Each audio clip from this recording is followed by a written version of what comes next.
the quiet village of Ekaette in Akwa Ibom State lived a woman known as Mma Ekaette. She was a widow, strong, hardworking, and feared for her sharp tongue. She had 3 children, Antai, Eno, and the youngest, Kufre.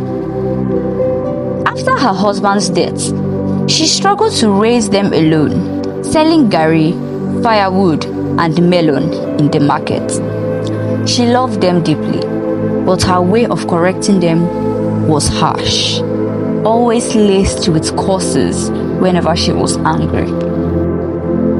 One morning, after Antai used her money to play draft with his friends, Mma Ekaette shouted, "You will never become anything good in life. That is how you will play your destiny away." He laughed it off. Eno, the only girl, often rebelled and stayed out late with boys. One night, Mma Ekaette screamed after a heated argument, "You will bring shame to this family. That's what you're born for." Eno slammed the door and left. Kufre, the youngest, once broke a clay pot that contained her late husband's savings. In frustration, she yelled, "You good-for-nothing child! You will suffer in life until you remember this day." Years passed. Antai, once a young boy, never finished secondary school. He became a village drunk, jobless and bitter. Eno got pregnant at 16, later moved to the city and returned with a child and no husband.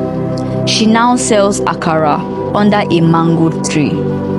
Kufre, once hopeful, has tried countless small jobs, but nothing ever works.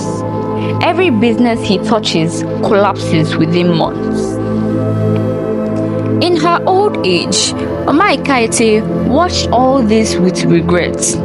One Sunday, during a local church revival, the pastor preached about the power of a mother's words.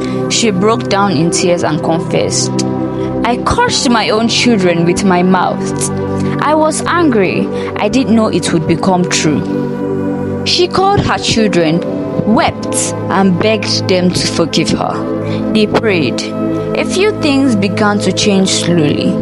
Kufre started poultry farming with help from the church, and Eno began sewing uniforms.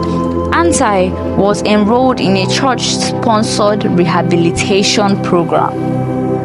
But the years they had lost, they could never get back.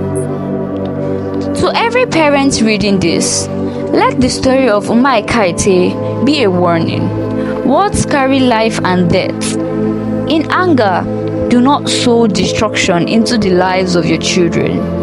Speak blessings even when you discipline them, for a mother's tongue can either build or break generations.